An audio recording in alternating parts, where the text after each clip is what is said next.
The great hall of Hollowmere had not blazed so bright in years. Every torch was lit, every banner hung fresh, the grey wolf of the Greymoor pack rippling against the stone. Long tables groaned under roasted meat and honeyed wine. Musicians played in the gallery above. 400 wolves filled the hall, all of them smiling, all of them waiting. Tonight the kingdom would meet its new Luna. King Corvain sat at the high table and felt nothing. He should have felt something. Pride, perhaps. Relief. The pack had waited 6 long years for their king to take a mate, and tonight he would give them one. Lady Sindra sat at his right hand, radiant in silver, her dark hair braided with river pearls. Beautiful, poised, perfect. And still, something in Corvain's chest sat cold and wrong.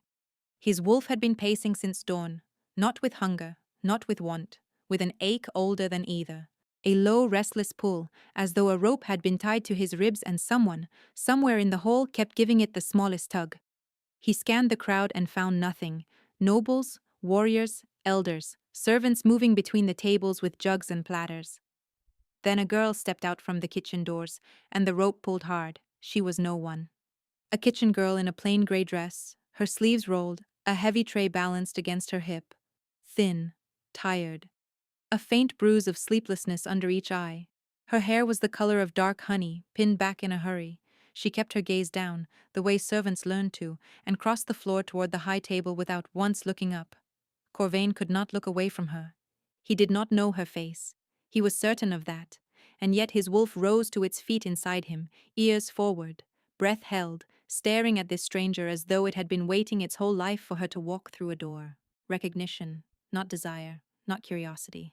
Something deeper and far more frightening, a knowing his mind could not explain. Corvain's hand tightened on the arm of his chair. At his feet his children went still. He almost missed it. Bram and Wren had been squirming under the table all evening, twin bundles of restlessness, 6 years old and bored past bearing by grown-up speeches. Corvain kept them close at every feast. He always had. A motherless king does not let his pups out of his sight, but now they had gone quiet, utterly quiet. Both of them were staring at the kitchen girl. Bram had stopped chewing. Wren had risen half out of her seat, small fingers curled white around the table's edge, her whole body leaning toward the stranger as if pulled by the same invisible rope that had Corvain by the ribs. Neither child breathed. Corvain felt the hair lift along his arms. Beside him, Sindra saw the girl too, and Sindra's beautiful face changed, just for a heartbeat, a flicker, gone almost before it came. Not annoyance, not the cool distaste a Luna might spare a clumsy servant. Something else moved behind her eyes, quick and pale and ugly, and if Corvain had not been a wolf, he would have missed it. It looked, for one impossible instant, like fear. Then Sindra smiled and lifted her cup, and the moment was gone. The girl reached the high table. She set down the tray. Her hand trembled, only slightly, only once, and a thin ribbon of wine slipped over the lip of a goblet and ran across the white cloth toward the Luna's silver gown. The hall did not even have time to gasp. Sindra was on her feet. Clumsy little wretch. The slap cracked across the hall like a snapped branch. It caught the girl full across the cheek and turned her head. She staggered, caught herself on the table's edge, and the tray clattered to the stone. 400 wolves fell silent at once. The musicians stopped. Somewhere a goblet rolled in a slow circle and went still. The girl did not cry out. She simply stood there, one hand rising to her burning cheek, and lifted her eyes for the first time all evening. She looked straight at Corvain, and a seam behind his ribs tore clean open. He did not know why. He did not know her. But looking into those eyes, grey-green, wet, furious, and unbearably tired, Corvain felt as though someone had reached into a locked room inside him and thrown the door wide, and he had no memory of ever building the room at all. His wolf howled, loud, anguished, a sound with no cause. Corvain opened his mouth. He had no idea what he meant to say. He never got the chance. Because in the ringing silence after the slap, 2 small chairs scraped back, and before any nurse or guard could move, his children were running. They flew past the elders, past the guards, past their own father. They crossed the whole length of the high table's dais and threw themselves at the kitchen girl, and Wren was sobbing before she even reached her, and both of them wrapped their arms around the stranger's waist and held on as though the world were ending. And in the perfect frozen hush of the great hall, in two small voices cracked with tears, the twins cried out the one word that stopped Corvain's heart in his chest. Mama! Nobody moved. 400 wolves stood frozen in the great hall of Hollowmere, and not one of them made a sound. The banners hung still, the torches guttered. And at the center of it all stood a trembling kitchen girl with two royal children clinging to her waist, weeping into her apron as though they had found something long buried and lost. Mama. The word hung in the air like smoke.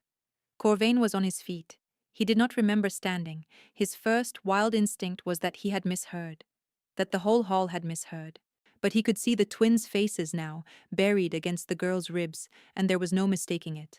This was not confusion. This was not a game. Bram, who trusted no one, who flinched from every strange face at court, had his cheek pressed to the stranger's side with his eyes squeezed shut and his whole body shaking with relief. Wren was chanting the word over and over into the fabric, Mama, Mama, Mama, the way a drowning child chants at the surface of the water. The girl stood rigid, arms half raised, not daring to touch them. She was terrified. Corvain could smell it rolling off her, sharp and cold. But beneath the fear ran something stranger. Her hands hovered over the children's dark heads, shaking, and her face had gone white as bone, and she was staring down at them with the expression of a woman looking at a language she had spoken in a dream and could no longer read. She did not understand this either. That single fact struck Corvain harder than anything else. Whatever was happening here, the kitchen girl was as lost inside it as he was. Enough. Syndra's voice cut across the hall, high and tight. Guards, take the creature away from the children at once. Two guards started forward. The twins screamed. It was not a tantrum. Corvain had heard his children cry 1,000 times, over scraped knees, over lost toys, over bad dreams in the black of night. This was nothing like that.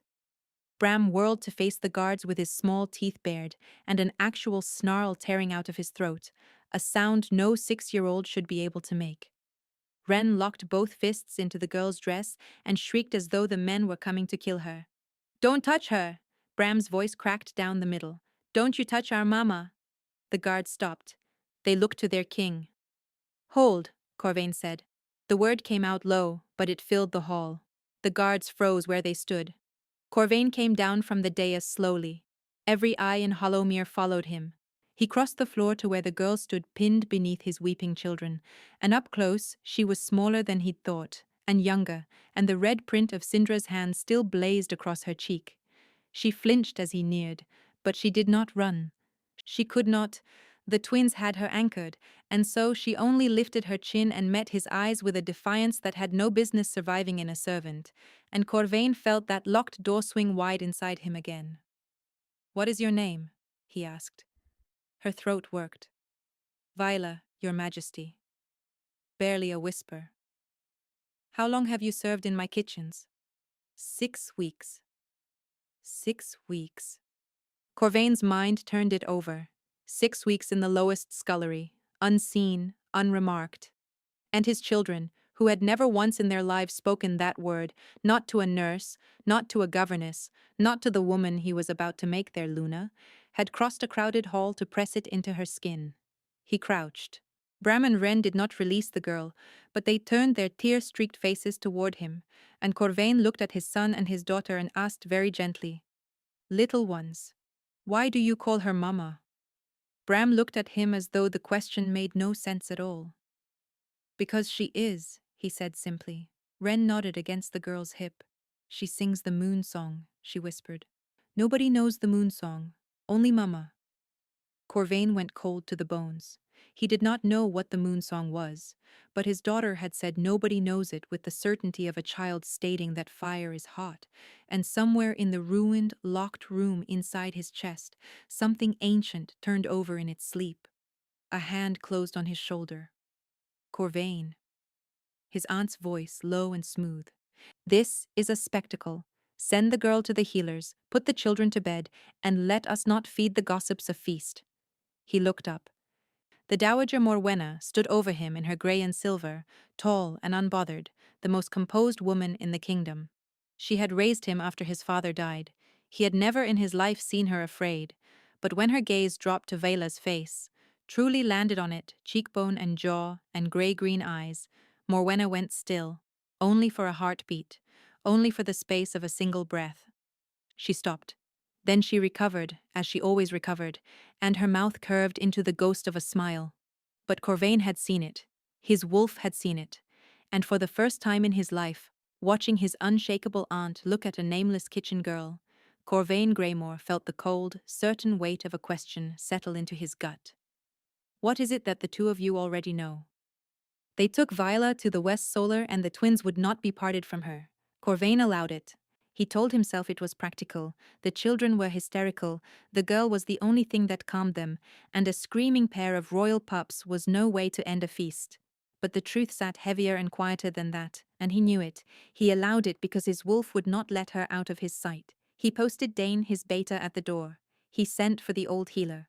And then he followed his aunt and his intended Luna into the antechamber to have the conversation the great hall had not allowed. Sindra did not wait for the door to close. She has bewitched them. Her voice shook. Some kitchen witch, some rogue's leavings creeping into the palace to worm her way at the children. I want her gone, Corvain. Tonight, before she does the little ones real harm. Corvain watched her carefully.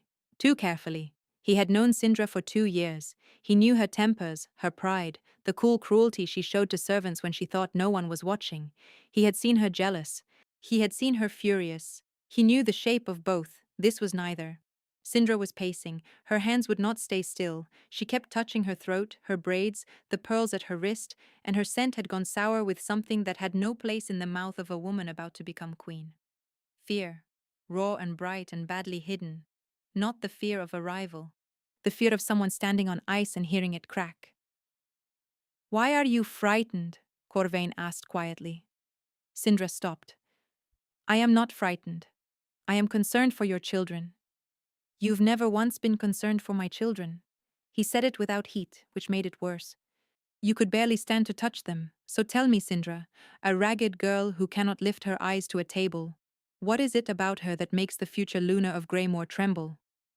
The color drained from her face. For a moment, she said nothing. Her eyes darted to the door, to Morwenna, back to him, and Corvain saw her reach for a lie and fail to find one small enough. It was Morwenna who saved her. You are tired, nephew. The dowager settled herself in a chair by the fire, unhurried and serene. You have carried a great grief for 6 years, and tonight a poor mad girl has stirred it up in front of the whole court. Of course the children latched onto her. They lost their mother in the cradle. They have been aching for one their whole lives. Any warm woman who shows them kindness will draw that ache to the surface. She spread her hands. It is sad. It is nothing more. It was a good answer. Reasonable, kind even. Corvain almost believed it. Then his aunt added, lightly, too lightly, send her south in the morning, somewhere far. It will be a mercy to the children in the end. Better a clean cut than a wound they keep reopening. And there it was. Send her far. Tonight, if it can be managed. Tomorrow, at the latest. Both of them, in their different voices, saying the same single thing. Get the girl out of Hollowmere. Get her beyond its walls, beyond its questions. Beyond the reach of 2 children who had crossed a crowded hall to name her. His aunt was not soothing him. She was steering him.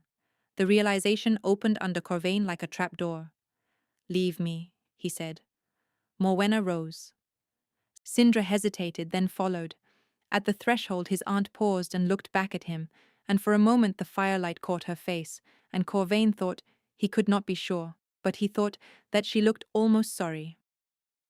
Some doors are kinder left shut, Corvain, she said. Then she was gone. He stood alone in the antechamber a long while, listening to the fire, listening to the pull in his own chest that would not quiet. A phrase had lodged itself behind his eyes and begun, softly, to ache. He did not know where it came from. The dark keeps nothing that is mine. Over and over, in a voice he almost knew. He pressed his fingers to his temple and the words slid away, leaving only the ache behind. At last he crossed to the solar and eased the door open a hand's width. Inside, the fire had burned low. Bram was already asleep, sprawled across the girl's lap with one fist knotted in her sleeve. Ren was fighting it, heavy-lidded, her cheek against Vaila's shoulder, losing. And Vaila did not know he was watching. She sat very still, so as not to wake them. Her slapped cheek had bloomed to a deep and ugly red. Tears stood in her eyes, and did not fall. And as Corvan watched, she bent her head over his sleeping children, and under her breath, so low it was barely more than a breath at all, she began to sing. A slow, small tune. 3 notes falling, then rising. Old as the hills and sweet as grief. Hush now, my 2 little moons. Corvain's blood turned to ice in his veins. He did not know the song. He was certain he had never heard it in his life.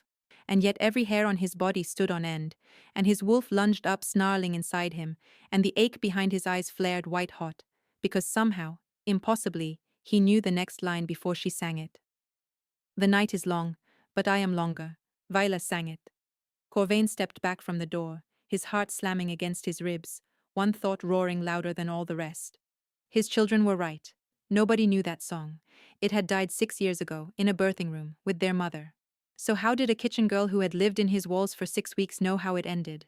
Elder Ossian was the oldest living wolf in Greymoor, and in all Corvain's years he had never seen the man's hands shake. They were shaking now. The healer had asked the twins to wait by the fire, and Bram and Ren had gone only because their mother told them to, and Corvain's chest had clenched at how easily that word came to them now, their mother, as though it had never been anywhere else. Ossian drew Vela to the window light. He looked at her eyes, her teeth, the old, badly set break in her left wrist. He asked her to turn her head, and he lifted the honey-dark hair away from the nape of her neck, and there he stopped. "Your Majesty," he said quietly. "Come and look." Corvain crossed the room. Behind her ear, half hidden at the hairline, sat a small silver pale mark. A crescent, thin as a nail paring, curved like a new moon on its back.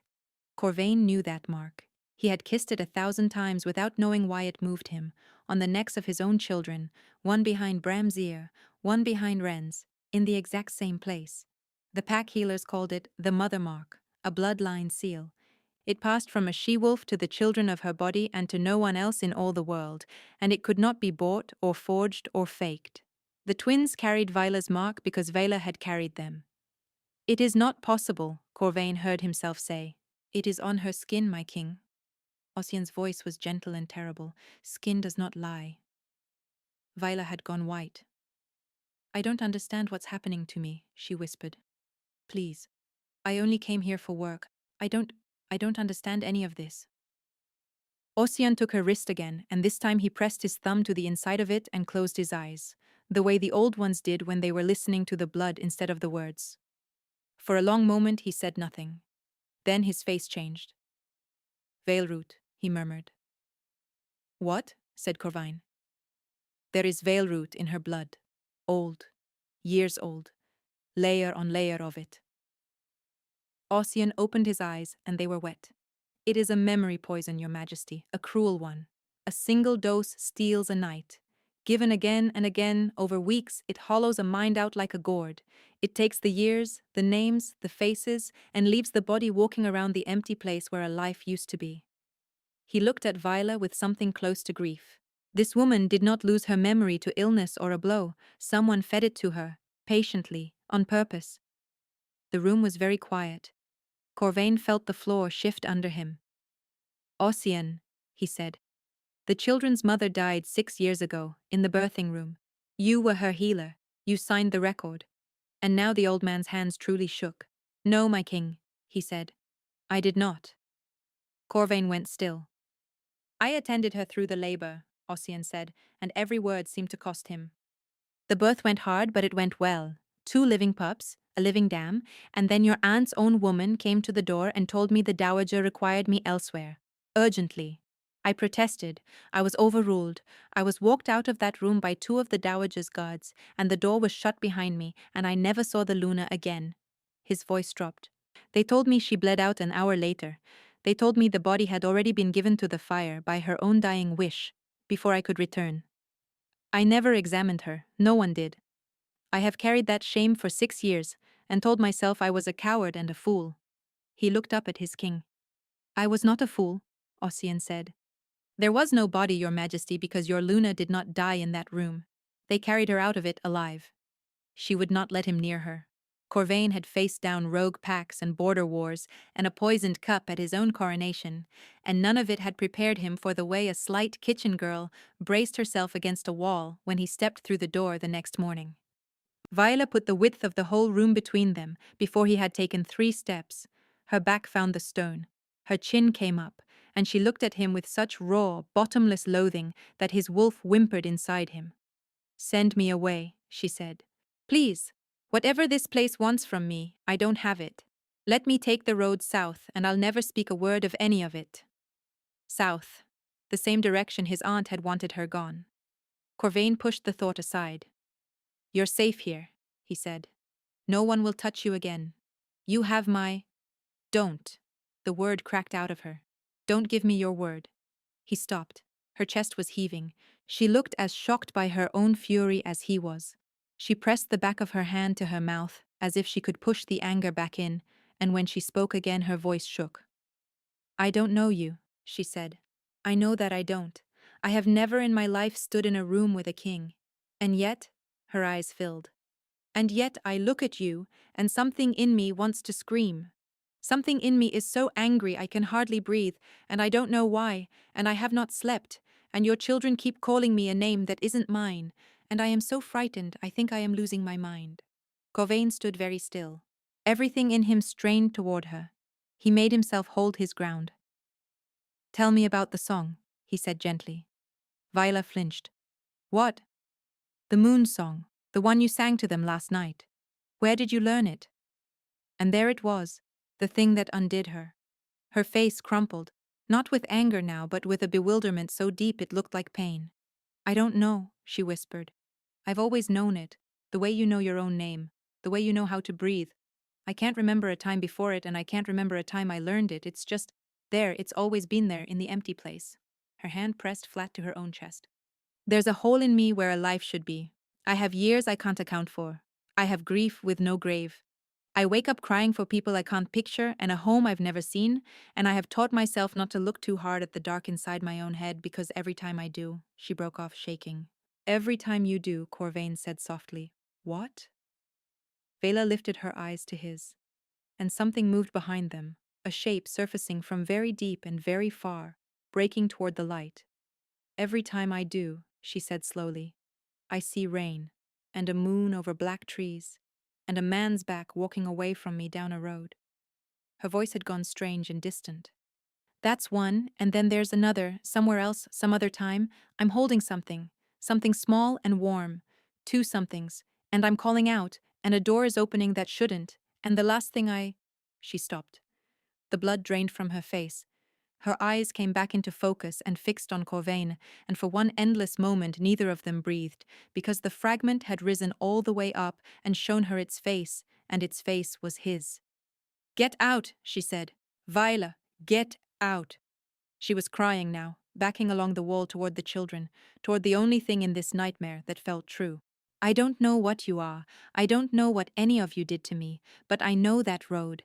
I have walked to the end of that road every night for 6 years and stood there waiting, and I never once knew why. Corvain reached for her. He couldn't help it.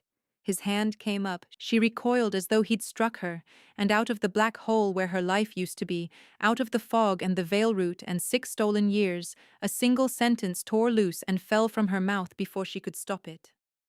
You let them take us. The words hit the floor between them like dropped glass. Viola stared at him, horror spreading across her face, horror at him, and then, worse, horror at herself, because she had no idea where the words had come from, or what they meant, or why saying them had felt like tearing open a wound that had been trying to close for 6 long years. Corvain did not send her south. He moved Vela and the twins into the guarded east wing instead. 3 linked rooms, 1 door, and Diane sleeping across the threshold of it with a blade. He told the court the kitchen girl was under royal question in the matter of the children's outburst. It was thin. The court whispered anyway. He did not care. Because he had 6 days. 6 days until the mating ceremony. 6 days until, before 400 wolves and the elders and the moon goddess herself, he was meant to take Sindra as his Luna and bind the pack to her line forever. The banners were already hung, the feast was already ordered, and every hour that Corvain spent in the East Wing instead of at his aunt's council table was an hour the whole kingdom noticed. He spent them anyway. He told himself it was to guard the children. That was true, and it was also a coward's half of the truth. The whole of it was that he could not stay away. From the twins, from the song, from the furious grieving woman who flinched when he entered and yet had begun, without seeming to know she did it, to angle her body between him and the door, as though she had decided that whatever else he was not going to get past her to her pups. The children gave him the pieces. A child will tell you anything if you sit on the floor and wait. It was Wren who showed him the drawings. She kept them under the loose board beneath her cot, a fat, grubby stack of them, and she brought them to him one afternoon with the solemnity of a priestess bearing relics. Corvain spread them across the rug. Wolves, stars, a crooked castle. And then, over and over, on sheet after sheet, in the wax and charcoal of a 6-year-old, a woman. The same woman, honey hair, a grey dress, 3 notes rising from her open mouth, drawn as little curling lines. "That's the dream lady," Wren said. "Me and Bram both dream her. We always did, even when we were little. She traced the honey hair with one finger. She sings us the moon song so the dark can't get us. We didn't know her face until the feast." She looked up at Corvain, untroubled, certain. "Then she came out of the kitchen and it was her, so we knew." Corvain's throat had closed. His children had been drawing their mother's face for years, a face they had never seen, could not have seen, a face that lived only in a bond too stubborn to die. Bram gave him the other half, and Bram's half was worse. The boy had waited until Wren was asleep, then he crept to where Corvain sat by the fire and stood there scowling, working himself up to it, the way he did with everything. "The dream lady," Bram said. "We used to draw her more and talk about her more." He picked at the hem of his sleeve. "The Pearl Lady didn't like it." Corvain kept his voice even. "The Pearl Lady, you mean Lady Sindra?" Bram nodded once, tight. "When we drew the Dream Lady, she took the drawings. She said the Dream Lady was a bad dream and we had to stop having her. She gave us the sleepy tea when we cried about her, and after the tea her face always went fuzzy." His jaw set, mutinous. "So I stopped telling, and I hid mine under the board. I kept one." He glared at the fire. "You're not supposed to take somebody's mama away and make them forget her." Corvain sat with that a long moment. Veilroot was bitter. He had learned that this week. They had been giving it to his children too, a little at a time, just enough to blur a face and dull a dream, not enough to break a bond that had never truly been breakable at all. His hands were not quite steady when he asked the last question. "Bram," he said, "when you kept your drawing hidden, did the Pearl Lady ever come looking for it? Did she ever say why she was afraid of a dream?" And Bram, who missed nothing, who was overlooked by everyone because he was small and quiet and always in a corner, told his father the thing he had overheard 3 nights past, when Sindra and the Dowager had stood in the dark of the nursery corridor and believed no wolf was near enough to hear. He said it the way children say things they don't understand, flatly, word for word, watching Corvain's face to see if he'd said it right. "The Pearl Lady said, the scullery girl has the dead Luna's face, and if he ever truly looks, we lose all of it." Bram's small brow furrowed with the effort of exact memory. "And the Grey Lady said, then she should have stayed dead in the south, the way she was meant to. We will not make that mistake again." The fire popped. Somewhere down the wing, a guard shifted at his post. Corvain Greymore sat on the floor of the East Wing with his son's stolen drawing in his hand and understood, in one cold flood, 3 things at once. His mate had not died. She had been cast out south to die, and had failed to, and had somehow walked 6 years home with a hollowed-out mind, and their children's song still on her lips. His aunt and his intended Luna knew exactly who she was. "And we will not make that mistake again" meant they had already decided to finish what the Veilroot had started, and this time they would not miss. Elder Ossian begged him not to do it. "Her mind is a cracked cup, Your Majesty. The Veilroot fractured it, and the years have barely knit the pieces. If you force the memory back too fast, you may shatter what little holds her together." The old healer gripped his sleeve. "A mind can drown in its own returning. I have seen it. Let it come slow, or it may not come at all."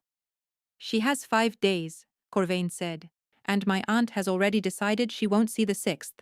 There is no slow left to give her. He went to the east wing at dusk.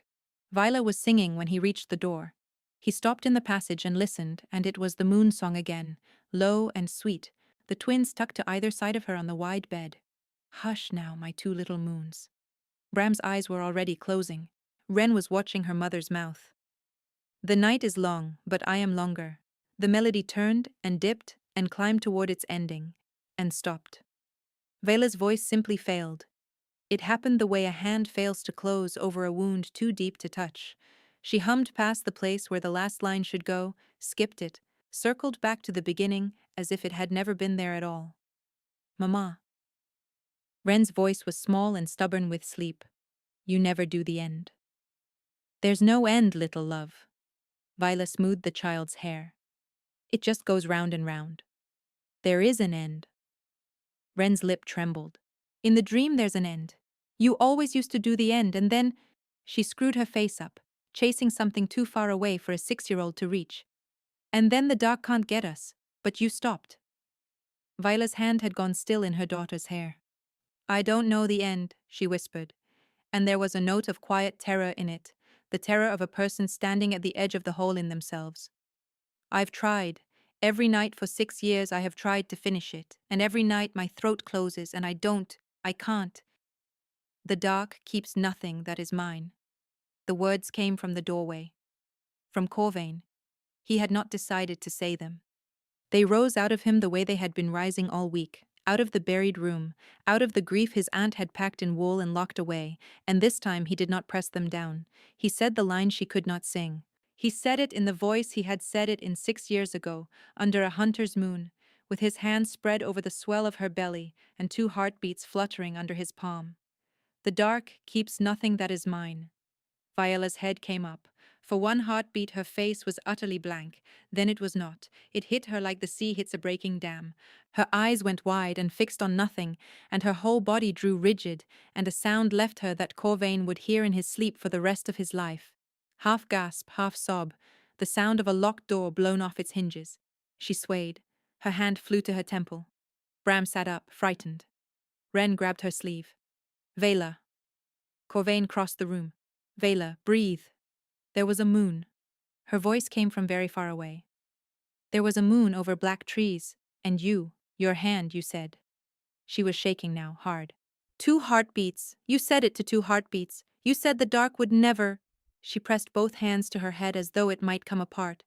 Why do I know your hands? Why do I know your hands? Because they were yours, Corvain said. Because you are. Stop.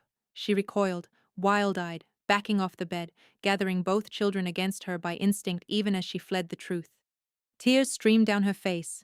The fragments were tearing through her too fast, showing her edges and corners of a life without showing her the whole, and it was agony, a whole self trying to come back through a door that had been poisoned shut for 6 years. I can't. It hurts. Make it stop. And then her eyes rolled white, and her knees went, and Corvain caught her before she struck the floor. The children were screaming. Dian was in the doorway with his blade half drawn. Corvain held his unconscious mate against his chest and felt her heart racing under his hand, far too fast, exactly as Ossian had warned, a cracked cup filling faster than it could hold. Get the healer, he said, now. The past had finally begun to break through the poison. He only prayed it would not take her with it when it came all the way. She woke in the deep of the night, and Corvain was there. He had not left. He sat by the bed with the candle burned to a stub, and when her eyes opened he leaned forward, afraid to touch her, afraid of the loathing that had lived in her face for days. But the loathing was gone. In its place was something worse. Confusion. A drowning man's confusion, reaching for the surface and not knowing which way was up. I know pieces, she rasped. I don't know how they fit. There's a garden, a woman with gray braids, a road that goes south forever, and you. You're in all of it, and I don't know if you're the one who saved me or the one who… Her voice cracked. I need to know which one you are. I can't bear not knowing. Corvain reached into his coat. He had gone that evening, while she slept, to the North Tower. To the chest his aunt had sealed 6 years ago with her own hands. To spare you, nephew, a widower should not keep a dead wife's things where he can see them. He had broken the lock with his bare hands. Inside were folded gowns gone grey with dust, a comb, a dried sprig of winter jasmine, and, wrapped in a scrap of blue cloth at the very bottom, the thing he had been looking for without knowing it. He drew it out now and pressed it into her palm. A pendant. Small, worn smooth, carved from pale wolf bone. 2 crescent moons set back to back, so that together they made a single circle. He had carved it himself, badly, the winter she carried the twins. He had been a king who could not carve, and he had ruined 3 before this one, and she had loved the crooked 4th more than any jewel in his treasury. Viola's fingers closed around it, and the dam did not break this time. This time it simply dissolved, and the whole sea came home. It came not as pain now, but as a flood of returning, 6 years pouring back into the hollow place all at once, filling it, drowning it, making her whole. She remembered, not fragments, everything. She remembered a healer's foundling with no name and no house, raised on the border where the herb women lived, who had gone to the Greymoor market at 17 and collided in a crowd with a broad, scowling, beautiful stranger, and how both their wolves had risen up howling the word mate before either of them had learned the other's name. She remembered him laughing, the king who never laughed, when she told him she would not be courted. She had turnips to sell. She remembered the moonlit clearing, the binding, the vow, his terrible carving pressed into her hand. "My 2 little moons," he'd said, palm over her belly. "The dark keeps nothing that is mine." She remembered the border summons that had called him away in her 9th month. His face at the gate. His promise to ride home the moment the pups came. The last she'd seen of him, his back, straight in the saddle, the road unspooling south beneath him. Not walking away from her. Riding to danger so it would not come to her. She had blamed that straight back for 6 years, and it had never deserved it, not for a single hour. She remembered the birth, the 2 red, squalling scraps laid on her chest, the mother mark rising silver behind each tiny ear. And she remembered the door opening when it should not have, the dowager's grey braids, the cup of something bitter pressed to her lips by hands she'd trusted. "Drink, child, it will help the bleeding," the room going soft and far. The sound of her own newborns crying somewhere she could no longer turn her head to see, hands lifting her, a cart, a long road south under a cold moon, and a voice above her, calm as still water, saying to someone she couldn't see, "It's done. If she wakes, she's no one. If she remembers, she's gone. Keep the cup filled. 6 years of cups, 6 years of fog, 6 years of a body walking to the end of a road every night to wait for a man whose name the poison would not let her keep." And she remembered how it ended, not with rescue, but with neglect. The man who kept her had died in the spring, drunk and choking, and there was no one left who cared enough to fill the cup. The doses stopped. Slowly, cruelly slowly, the fog began to thin, though it gave her back no names, no faces, nothing she could hold. It gave her only the ache, and the ache had a direction, north. She had left the southern town with a bundle on her back and no reason she could have spoken aloud, and walked and worked and walked again, drawn on a thread she couldn't see, until the thread ran out at the gates of a grey palace she had never laid eyes on, and a kitchen took in a quiet girl with tired eyes who could not have said where she had come from because she truly did not know. Viola made a sound. Corvain gathered her in, and this time she let him, and she wept against the chest of the man she had hated for a crime he had never committed, wept for the years, for the babies grown to children she had missed, for the crooked little moons she had carved into her own skin as scars where her life had been cut out. "You didn't leave me," she said into his coat. "You didn't leave us, you never knew." "I never knew." His voice broke on it. "They told me you died. They gave me our sons." His arms tightened around her. "Our children, and a grave with no body in it, and they let me grieve you for 6 years while you sat in the dark 200 miles away with our song still in your mouth." "Viola." He drew back and took her face in his hands. "I would have burned the world down to the ground to find you. I didn't know there was a world left to burn." Down the bed 2 small faces watched them, wide awake, wondering. Viola turned. She looked at Bram and at Wren, and for the first time in 6 years she looked at them, knew the weight of them on her chest the night they were born, knew the mark behind their ears because it was hers. "Come here," she whispered. "Come to Mama. I know the end of the song now." And she gathered her children in, and this time when she sang it, she did not stop. Hush now, my two little moons. The night is long, but I am longer. Close your eyes and I will always find you. For the dark keeps nothing that is mine. The ceremony was still 5 days off, and Corvain let every one of them pass. He could have moved that first night. He did not. He kept Viola and the twins behind Diane's blade in the guarded east wing and let her returning memory settle back into her like water, finding its old level. And he used the days to build something his aunt could not talk her way out of. He sent his fastest riders south for the keeper's ledgers. He set Dane to watch the dowager's glass house in the dark and cut away a sample of what grew there. He took Elder Ossian's oath in writing, witnessed and sealed by two elders who owed the dowager nothing, and he made a decision that tasted like iron. He would let them walk all the way to the altar believing they had won. He would let his aunt reach for the Luna's cloak and let Sindra smile out at 400 wolves, and then, before the whole pack, he would tear the lie down to its foundations. So he waited. It was the hardest thing he had ever done. On the morning of the ceremony, Corvain sent for his aunt at dawn. He did not rage. He did not send guards to drag her. He simply had a message carried to her chambers. The king requires the dowager in the north study, and then he sat behind his father's desk and waited, and on the desk before him he laid out the morning's harvest. Elder Ossian's sworn testimony, the sealed chest, broken open, a jar of veil root, fresh cut, that Dane had lifted from the dowager's private glass house before the dew was off it. A ledger from the south road with a line of coin paid 6 years gone, against the keeping of one woman, unnamed, memory broke, no return, and a child's drawing of a honey-haired woman with 3 curling notes rising from her mouth. Morwenna arrived composed, as she always arrived. She saw the desk. She did not slow. "You broke my seal," she said, settling into the chair across from him, as though he were still a boy who needed managing. "That chest was closed for your own peace, Corvain. Dredging up a dead woman's gowns will only— She isn't dead." The room went still. Morwenna's face did not change. That was the thing Corvain would remember. He laid down each piece of proof, one by one, sliding them across the desk, the testimony, the ledger, the veil root, the drawing, and with each one he watched his aunt, the woman who had raised him, who had taught him mercy and honor and the straight back of a king, and her face did not change at all, only her hands. Her hands drew slowly together in her lap and gripped each other white. "Tell me," Corvain said, very quietly. For a long moment she said nothing. Then Morwenna lifted her chin, and when she spoke it was not with shame. It was with the calm, cold certainty of a woman who had done a hard thing and never once doubted it.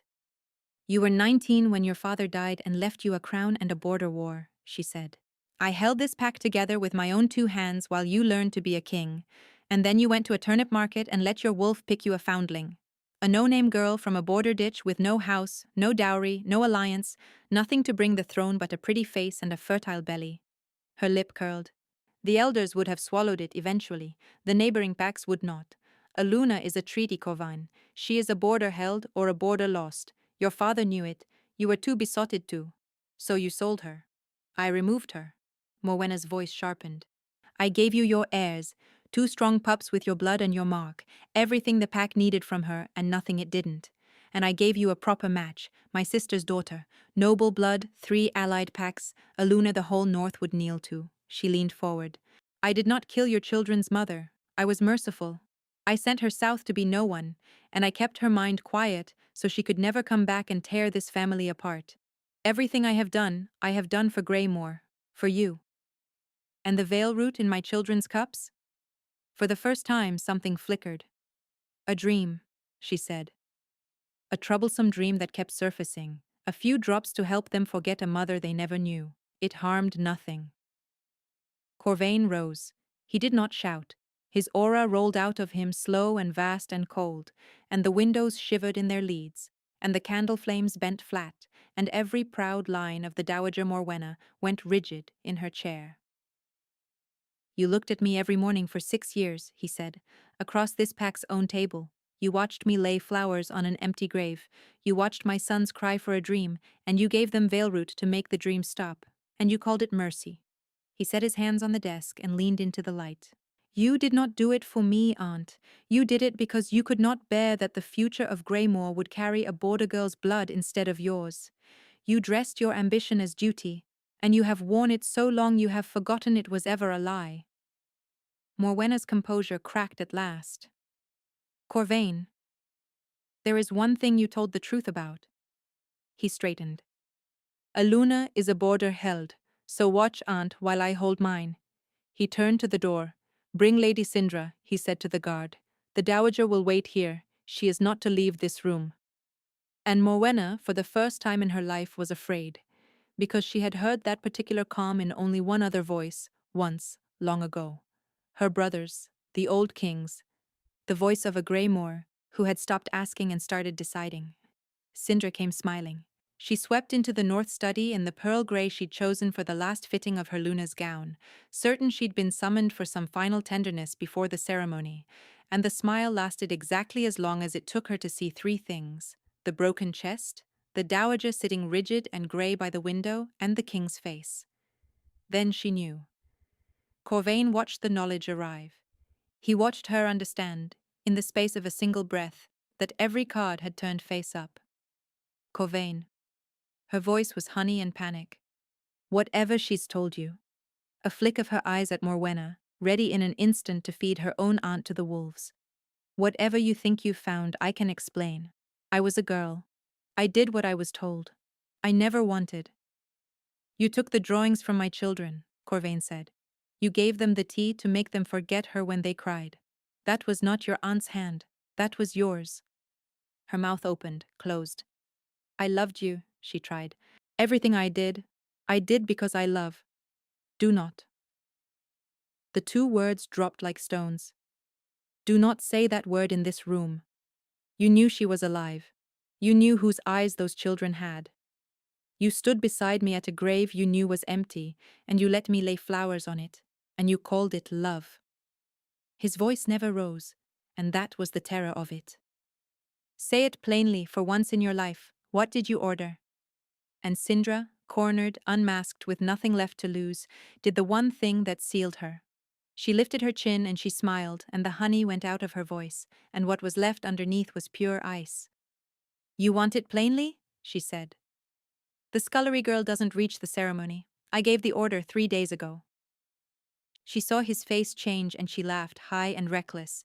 You think finding out changes anything? It's already done, Corvain. There's a blade in your walls with her name on it, and it moves tonight, and there is nothing. Corvain was already gone. He did not wait to hear the end of it. He was through the door and into the corridor at a dead run, roaring for Dane, roaring for the east wing, his heart a hammer against his ribs, one thought driving out every other. Tonight.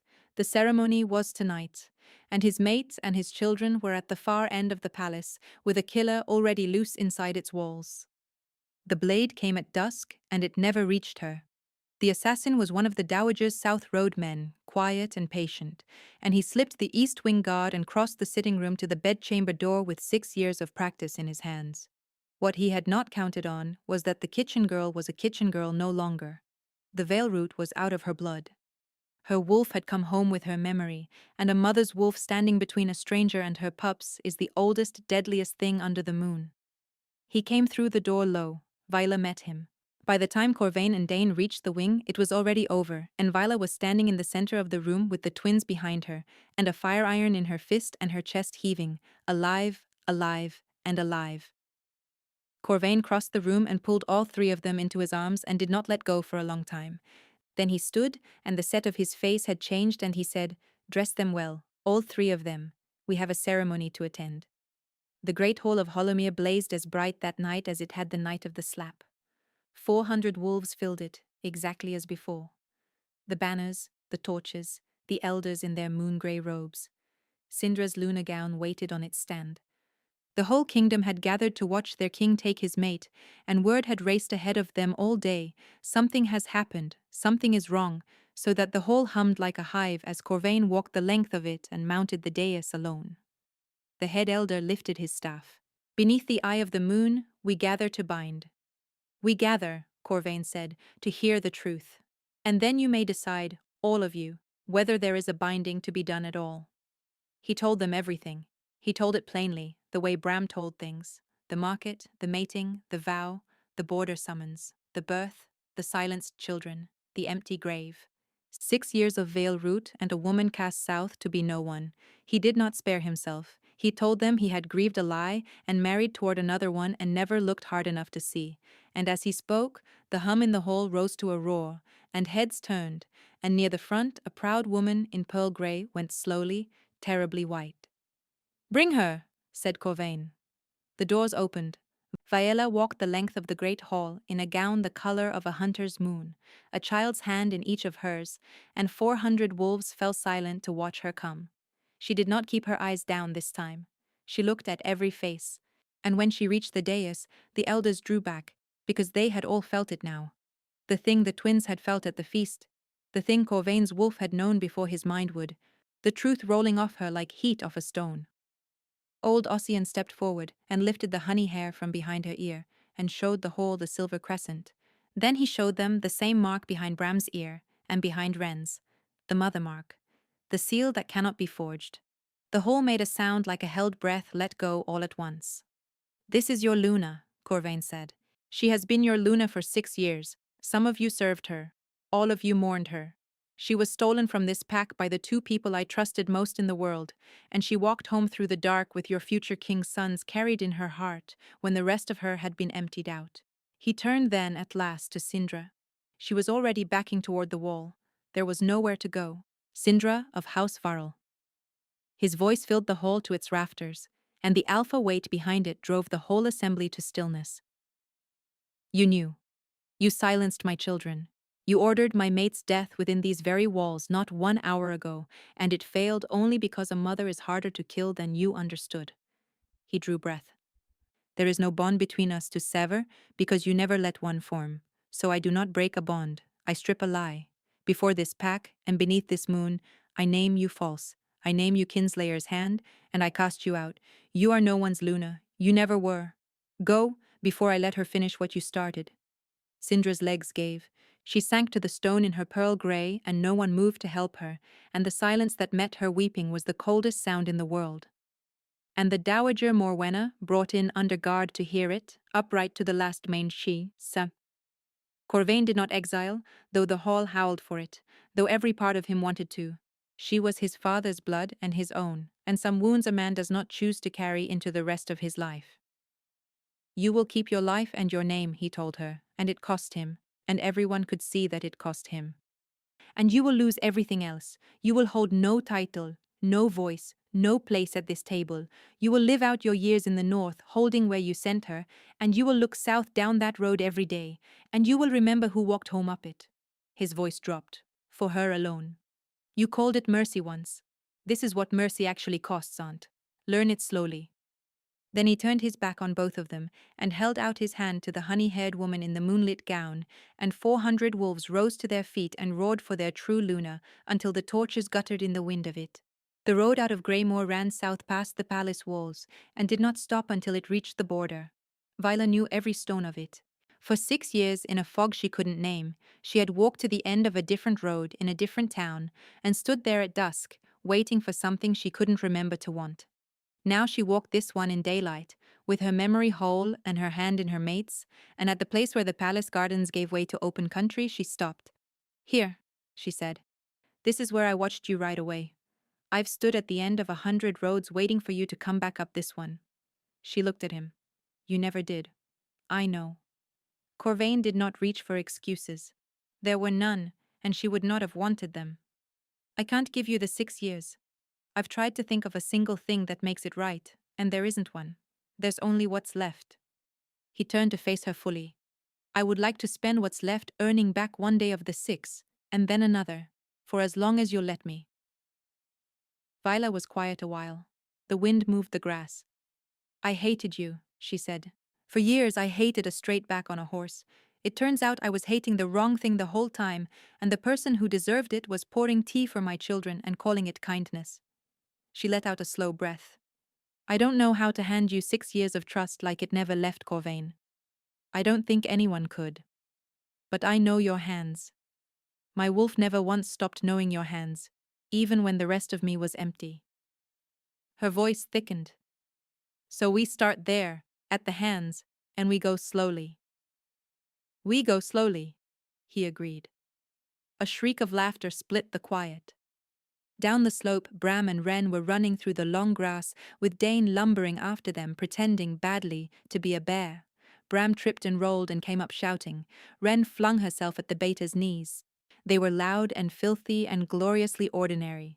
Two children who had spent 6 years dreaming a face and now got to wear that face out every single morning, and the sound of them undid something in Viola's chest that the veil root had knotted shut a long time ago. "I missed their first words," she said, watching them. It was not quite grief. It was not quite anything with a name. "Their first steps. The first time they laughed. I'll never get those." "No," Corvain said. "But there's a second word, and a 100th. There's this morning. There's the next one." He watched his son tackle his beta into the grass. "Wren asked me last night if you were really going to stay. I told her yes. I need it to be true, Viola, before I say it to her again." Viola watched her daughter shriek with joy in the sunlight. "It's true," she said. That night, the four of them stood in the moonlit clearing where a foundling and a scowling king had once bound their lives together under a hunter's moon. The vow stones were still there, half swallowed by moss. Corvain's terrible carving hung again at Vela's throat, the two crescent moons worn smooth, back to back, a single circle. And when the twins grew sleepy, she gathered them down into the moss and the moonlight and sang the moon song all the way through, every verse, the beginning and the middle, and at last the end she had spent 6 years unable to reach. "Hush now, my two little moons. The night is long, but I am longer. Close your eyes and I will always find you, for the dark keeps nothing that is mine." The dark had kept them for a while, 6 years of it. But the moon comes back around, as it always does, and the road turns home in the end. And this time, no one was waiting at the end of it alone. Thank you so much for staying with me all the way to the end of Viola and Corvana's story. I know it was a long road, through the dark and the cold and 6 stolen years, and it means the world to me that you walked every step of it. If Bram and Wren finding their way back to their mama touched your heart even half as much as it touched mine, please take a moment to like this video, subscribe to the channel, and ring the bell so you never miss a new werewolf romance. And before you go, I always love to know who I'm telling these stories to. Tell me in the comments where you're listening from tonight. Your town, your country, or just your little corner of the world. I read every single one, and it never stops amazing me how far this story family reaches. Until the next tale, be gentle with yourselves, hold your loved ones close, and remember, however long the night, the dark keeps nothing that is truly yours.